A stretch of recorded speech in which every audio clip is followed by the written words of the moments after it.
Welcome back to ThinkTech. This is Global Connections. We're going to talk about propaganda and how Vladimir Putin uses it and the level of his expertise, if you will, with Federico Thofern, who joins us from Rome.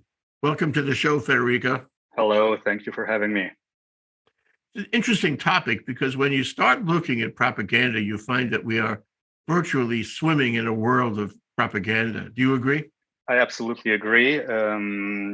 When one talks about propaganda, it often sounds like a concept or a phenomenon that should be relinquished to something that we find in the history books when we look at the 21st century, Nazi Germany, maybe the very beginning of the Soviet Union.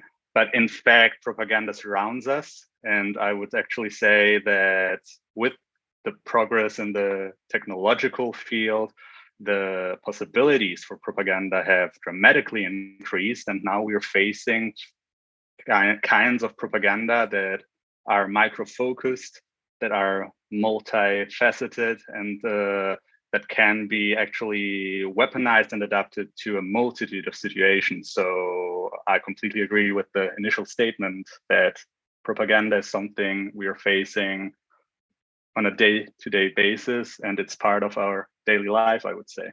Before propaganda was, quote, invented, end quote, it seems to me that we sat around the Cracker Barrel and we talked to people, and that you and I would get together as colleagues and friends, and we would bat it back and forth, and you would state a proposition, and I would agree or disagree.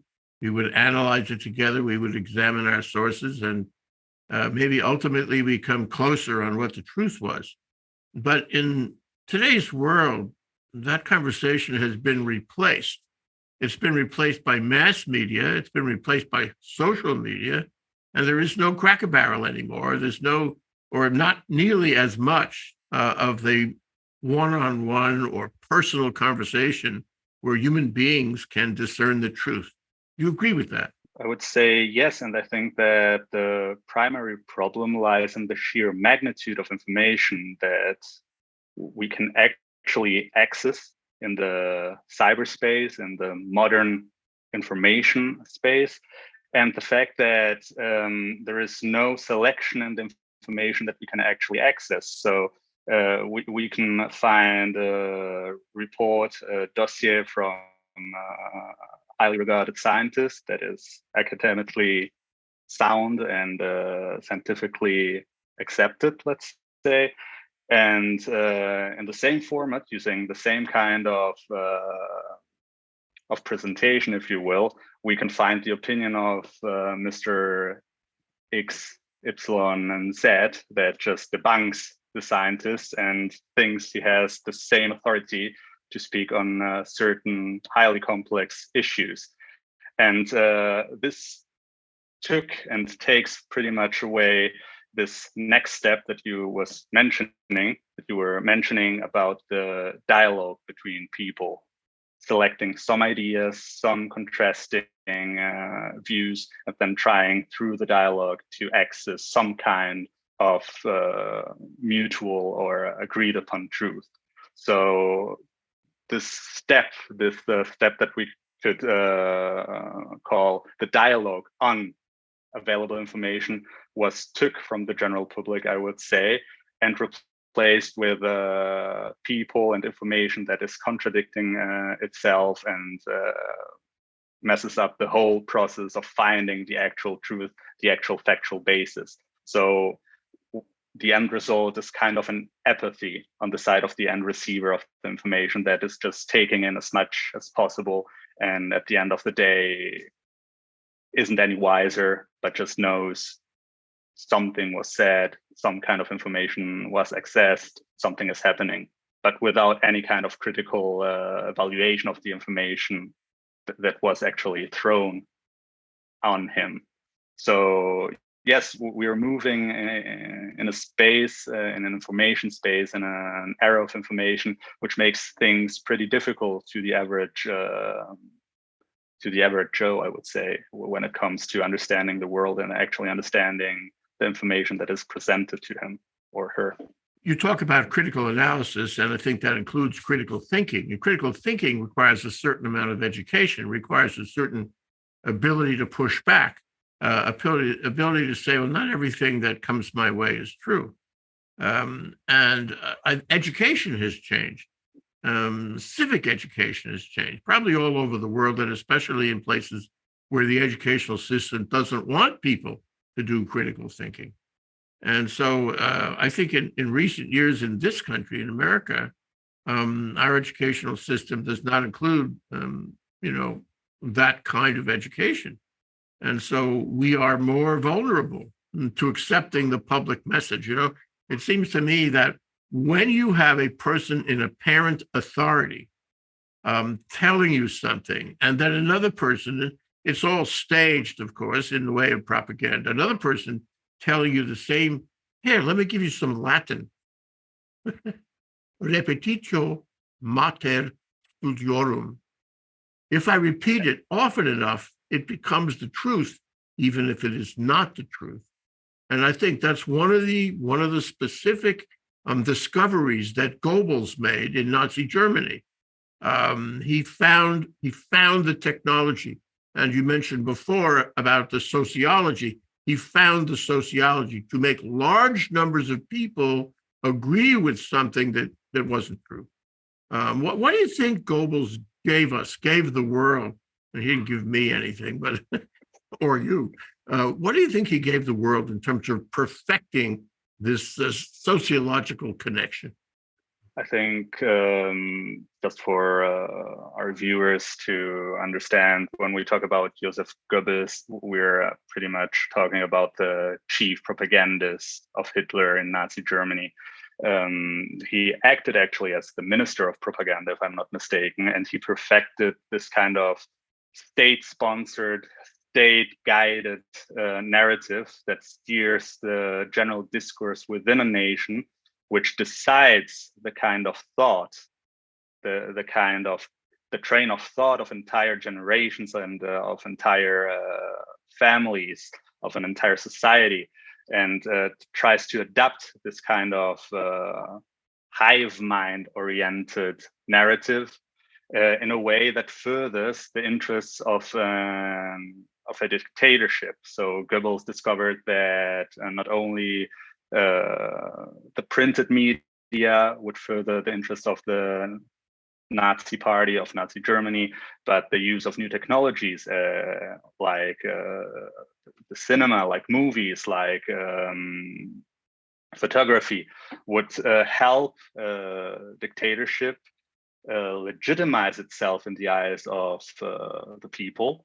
It would help strengthen the beliefs that might be harbored in some minds, some older, some younger, and especially younger minds. And Goebbels actually showed the world quite dramatically and tragically how easy in the end it is, if you have sufficient means, to actually put in place a propaganda machine like the one that was active in Nazi Germany, how easy it is to actually brainwash an entire people, an entire nation into believing a predetermined narrative that just backs up the government, the dictator, and justifies in the end everything that is decided by someone else. So you're not thinking individual anymore. You have delegated to this propaganda machine, you have delegated to the dictatorship your ability to critically think. You are on the receiving end, and you receive everything that is decided on the higher level. So I think this is what Goebbels aimed at, what he tried to do, what he largely succeeded in doing. And it's pretty much one of the historical examples of an effective propaganda machine that we can then find in fascist Italy as well, and that we quite unfortunately are still seeing in today's world. Today we will be talking about Putin's Russia and the propaganda machine in Russia, and we can draw a lot of similarities to what Joseph Goebbels did in Nazi Germany almost 70, 80 years ago. So this is what Joseph Goebbels represents when talking about propaganda, maybe the best example of how a dictatorship uses propaganda to legitimize itself. Yeah, there's a dark side to propaganda. They're not only feeding you a message. The autocrat is not only feeding you a message. He is undermining anything you say or do in opposition to that message. After World War I, in the 20s, a book was written and ultimately a movie was made in Germany called All Quiet on the Western Front. It was not a tribute to war. It was a tribute against war. It was a tribute to all the German soldiers who died in World War I. And in the 30s, Hitler and Goebbels and his friends, they did not like this movie. So when it opened in Berlin, it was originally a German movie. It's been made many times over, but in those days, the theater was packed with people who wanted to see this rendition of trench warfare in World War I. Well, Goebbels let rats loose in the theater, and the rats really disturbed the patrons in the theater, and they all ran out. He did other things to the patrons who would come to see the movie. And at the end of the day, the movie became a pariah movie. Nobody wanted to see it. And it was against state policy, essentially, to watch this movie or to read the book. It was illegal to possess the book, All Quiet on the Western Front, when it was originally written. So I'm just introducing into the conversation the notion that that propaganda is a positive message. Propaganda is also a way to stop you from criticizing what that message is. But let's go to Putin, because that's the biggest, most high-profile propagandist of our time. And let me ask you, how much control, how much expertise does he have to 120 million Russians? Well, I would say that the Russian propaganda machine is quite effective in the sense that it's a highly effective machine. It functions very well in the sense that we have state propaganda in Russia. We have a unified narrative of the facts in Russia that is predetermined at the higher levels of government by Putin itself or his elite, I would say. And it influences the general discourse in Russia. It influences the political opinion of the Russians. And the end game and the end effect, I would say, is the fact that I would say a vast number of Russians buy into this narrative that is given to them directly from Putin, from the Russian government, its oligarchs, and the elite. And they cannot find anything that contradicts this kind of narrative, the propaganda, the Russian propaganda that is handed down to them. Because if you're not someone that is actively looking for an alternative or an alternative set of facts, and arguably for the actual truth, you will just have this one version. You will find it on every channel that is available to you. And ultimately, this will become the actual truth to you. And you will stop at believing what someone decided on the higher levels of government and what they decided in order to keep you in your place, in order to reduce you to one of the cogs in the machine, I would say. So to answer your question, I would say that the propaganda machine in Russia is pretty much alive and kicking. Repetito mater studiorum. Repetition. Yes. Everywhere you go, everything you see.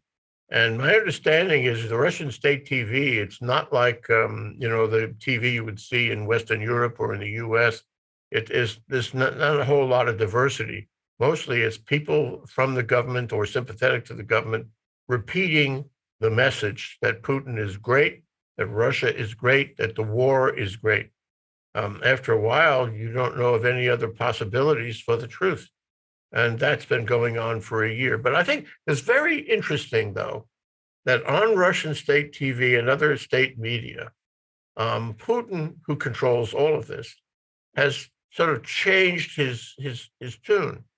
Some things creep into the public consciousness. For example, all the fatalities, all the casualties, all the death benefits that have been paid to the sons and daughters of Russia, that sort of creeps into the public consciousness.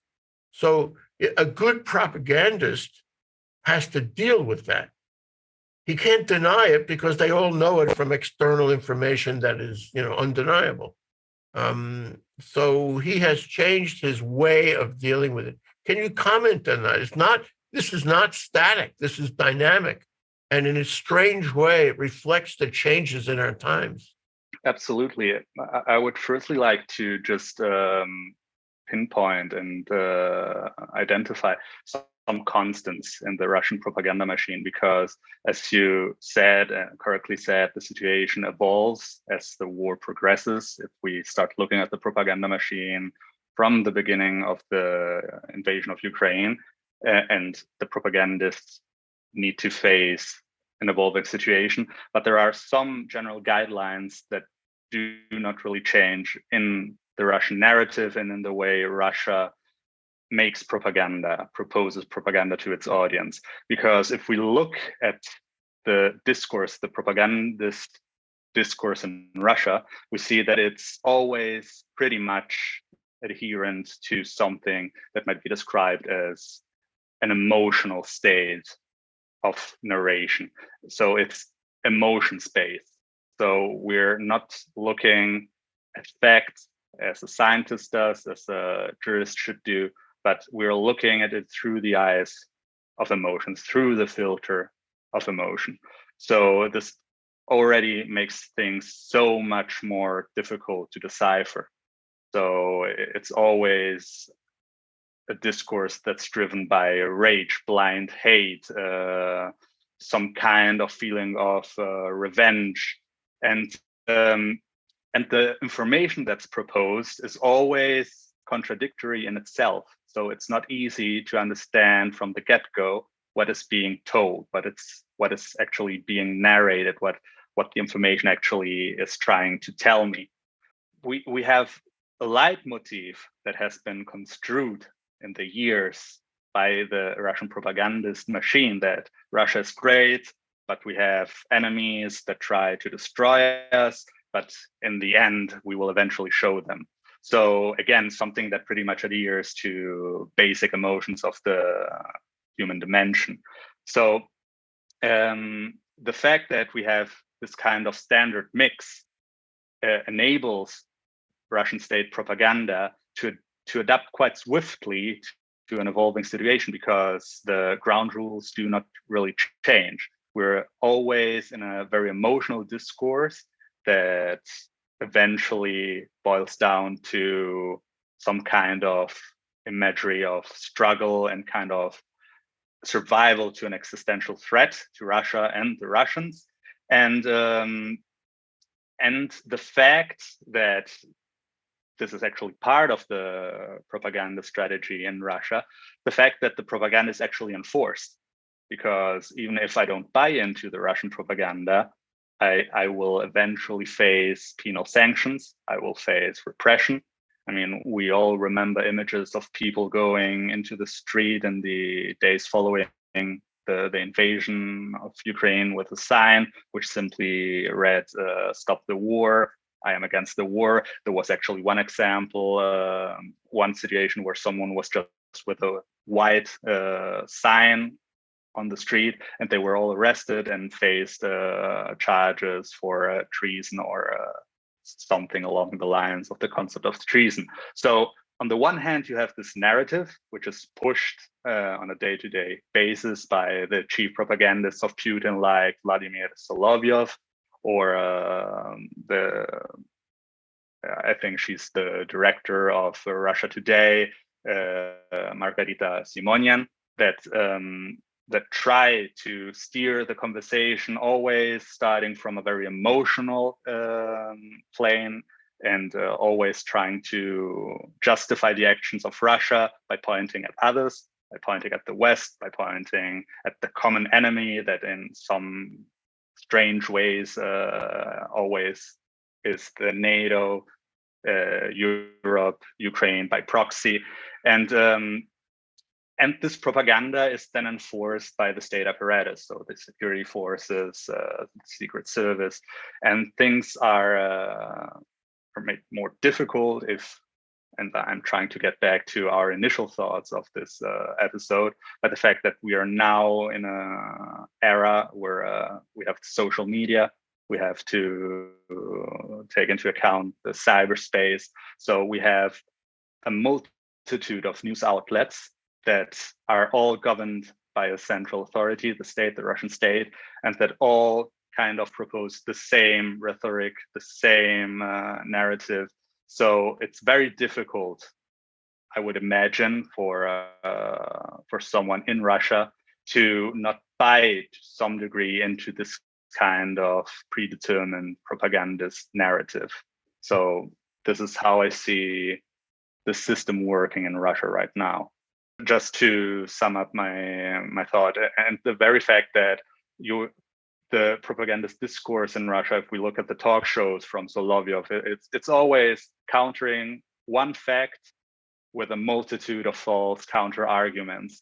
And I keep mentioning made up counter arguments until I'm faced with one fact and 10 counter arguments. And someone that is not critically thinking says, okay, I have one fact here, I have 10 counter arguments there, 10 is a greater number than one, so the counter arguments will be the valid ones. So it's a working, unfortunately working system, I would say, I would fear. Part of this, it seems to me, is symbolism. You want to reach that emotional vein, want to reach that emotional touch point. And one of the things, of course, is language and the abuse of language. I remember, for example, that that the Russian government, if it wants to come after you, it has the weirdest way of characterizing you. For example, Medusa, which are these expatriate journalists in Scandinavia now, Eastern Europe, but they left Russia to get away. They are charged with being an undesirable organization. Now, to me, okay, so you're desirable, you're undesirable. I don't care too much that the government classifies you one way or the other. But in the use of that term undesirable, Putin is condemning them. He's saying you can't come back to Russia. You come back to Russia and you're going to be in the basement at Lubyanka prison in Moscow. We'll never hear from you again because you're, quote, an undesirable organization. It's a perversion of the language. So it's sort of lying, using the language as a crutch to do that. Furthermore, and this goes back to Goebbels or the 19th century, graphics, now including video graphics, are an important part of the way this messaging is done. So it's those two things. It's the perversion of the language, using terms like that, and its graphics. Do you agree? I absolutely agree. And I mean, the perfect example of what you just said is not only the term undesirable organization. Let's just think about the special military operation that was characterized. Putin was talking about a special operation, not a war. And therefore, Russia as a whole was talking about a special operation, not a war. So there was no kind of armed conflict in Ukraine. There was no aggression of Ukraine. It was simply a special military operation to protect Russian-speaking Ukrainians. So you're absolutely right. I mean, everything starts from the basics. So language, the choice of terms, and the images that I try to show or at least evoke in the minds of those that are listening to me. And in Russia, we see, again, it boils down to emotion, because the only way you can try to influence someone in a way that he or she won't be looking at facts is through emotion, because emotion has the power, the potential to distort a reasoned observation of facts, of the truth. So we always find some kind of references to the heroes of the Soviet Union during the Second World War, the liberators of Europe, and what Russia is doing now in Ukraine is a parallel to what the grandparents of those fighting now in Ukraine did in Nazi Germany. We find advertisements or recruiting messages from the Russian army that heavily draw upon sentiments of patriotism, family, the future generations. We're fighting for them. And this all plays into this kind of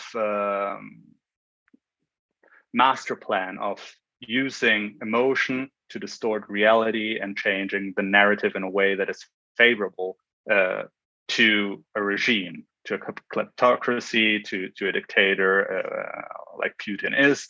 And it's very difficult to actually change the narrative in a state like Russia. Quite obviously, because we're talking about a dictatorship, so it's always a very unilateral kind of operation. But also because I read some statistics before this episode, and apparently up to 80% of Russians exclusively use television to get their information, to get their news. So there is this generalized behavior when it comes to informing oneself that looks at the TV as the primary source for information. And Putin and its propagandists know this, and therefore control every kind of message that goes through the screen, the television screen. So yes, I would say that language and again, the basics of communication are the building blocks of every kind of propaganda, because again, propaganda is nothing else if not a kind of communication to steer general discourse, I would say. Yeah, the totality, the environment, the intellectual environment in which the public, lives. But, one question I think emerges from all that we've talked about, and that is why? Why would a leader, if you will, who rose to power by convincing people that he or she was good for their society, why would a leader use lies in order to get ahead? What's the motivation there? What is the ultimate goal in using this propaganda? Well, if I'm thinking about Russia, if kleptocracies aren't big on social justice. So if we look at the situation in Russia, if we look at the living conditions of Russians that are not oligarchs, we're presented with a picture which is quite depressing, I would say. We are having quite a numerous class of poor people. We have lacking infrastructure if we leave the bigger cities in Russia, and very high unemployment rates. And we find a people that is pretty much not happy with the situation. So if the propagandist, if Putin stops pointing the finger at an enemy that is outside of Russia, outside enemy. So if he stops using the narrative that NATO is the devil, that evil Satanists from the West are distorting the ways of the Russian people and of the Russian-speaking people of Ukraine, then it becomes clear to everyone that the actual problem is Putin himself. It's actually the elite of a state. It's the kleptocrats, those that are corrupt and defrauded the state for years and years on end. So this is actually one of the reasons, if not the one reason, why Putin uses propaganda to actually save himself from facing the Russian population, the Russian people, because we find it in every kind of example of propaganda. Whataboutism, about using facts, made up facts that are just a negative carbon copy of the truth as portrayed by the West. It's just a way to create an enemy and say the situation is bad, but it's not my fault, it's the fault of someone else. So trust me, I know what to do. Things might get worse in the near future, but I have your best interests in mind. And in order to convince the people of this kind of narrative, you need propaganda. And this is actually what Putin and the elite of Russia does. So I think it's pretty much self-preservation at this point. Yeah, and distraction. Just, Exactly. whenever you feel that somebody is distracting you, you better think twice. Yeah, that's power and preservation and distraction. It's notable, and it seems to me from what you've said is that that autocracy and propaganda are joined at the hip. That in order to have autocracy, you have to have propaganda, and unless you're seeking autocracy, you don't need propaganda. And so that's the way of the world. But I have a very provocative question I want to ask you, Federico. I hope you don't mind. Okay. So now, just in Nazi Germany, they trained the children.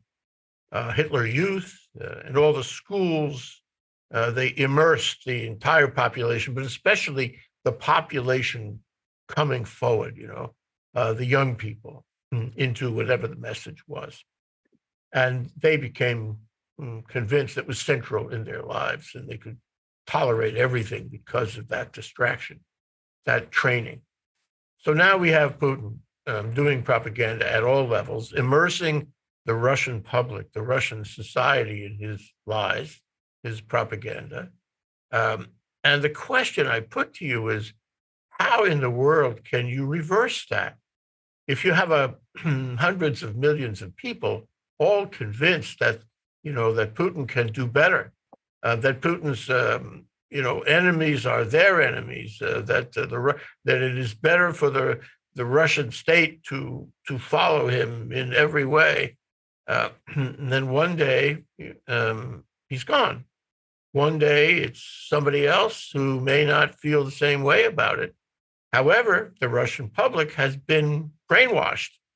How in the world, Federico, do you reverse that?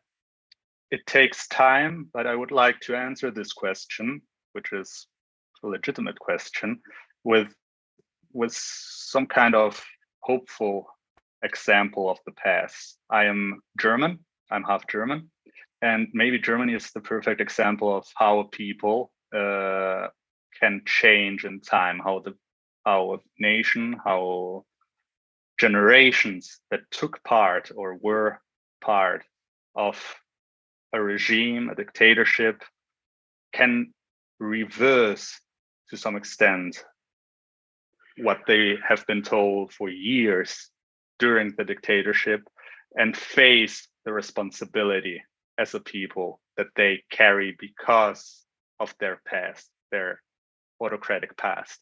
And I think that Germany is quite a good example because in German, we call it Aufarbeitung. So facing past history and taking responsibility for what has happened and for what Germany stood for during the Nazi regime.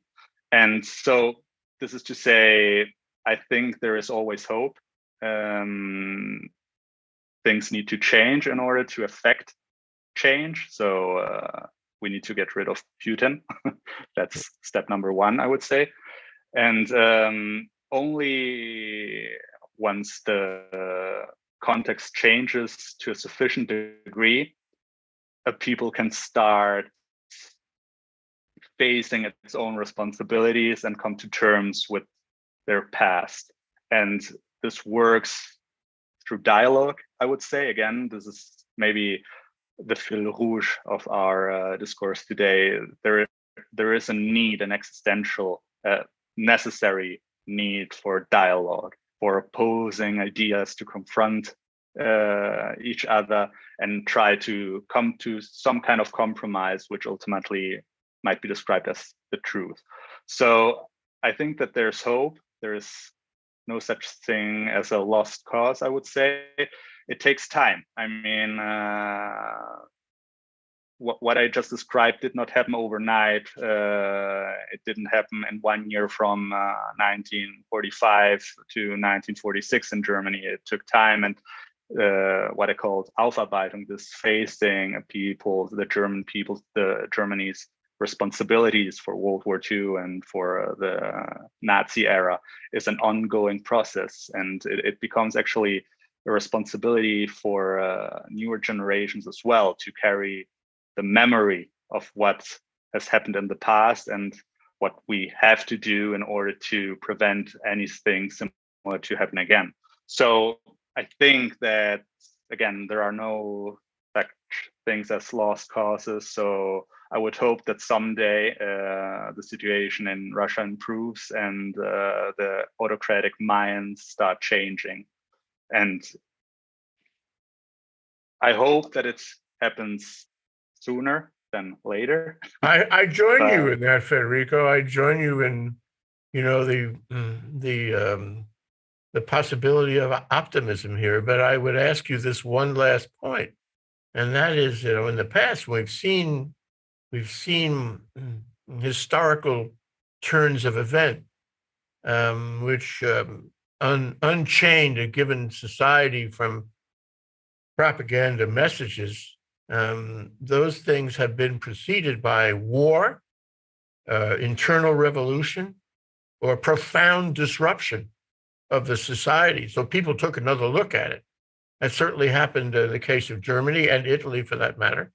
I suggest to you that it may be necessary to change the minds of the Russian population too. That is, war, revolution, or internal disruption. Do you agree?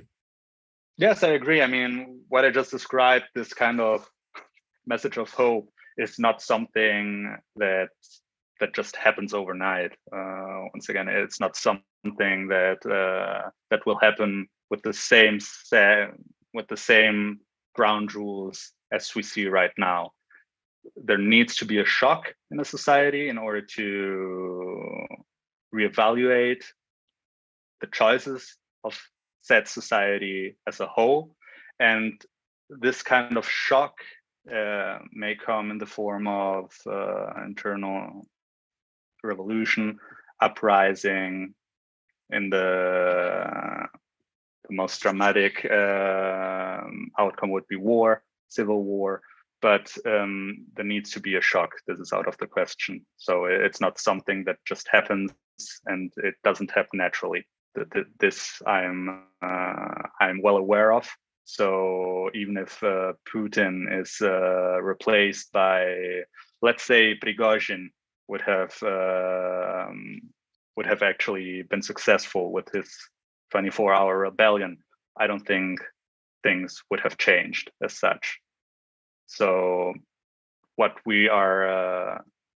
is needed is quite a shock in a society, a very deep change in the general context that is Russia, and only then we can actually start speaking about changing the minds of the broader population. Until then, we will just keep track of what's happening. We will have discussions such as the one we're having right now, where we speculate on what will happen, what is happening, what happened, and that's pretty much it. Because, as you said, I agree. You can talk about changing people's minds without an internal shock, without a rupture in history and in the course of events, so to speak. Federico, this has really been a great discussion, important discussion. And Of course, the echoes are right here in this country to study American history and the American political situation under Donald Trump. But we don't have time for that. Maybe next time we can make a kind of a global analysis of these same issues. Thank you so much. Federico Thofern, joining us from a lawyer, joining us from Rome, Italy. Thank you so much. Thank you for having me. Aloha.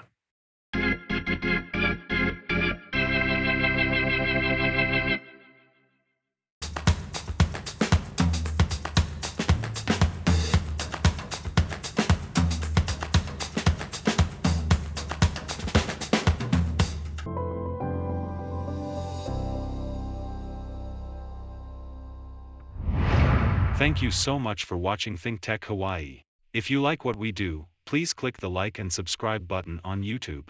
You can also follow us on Facebook, Instagram, and LinkedIn. Check out our website, thinktechhawaii.com.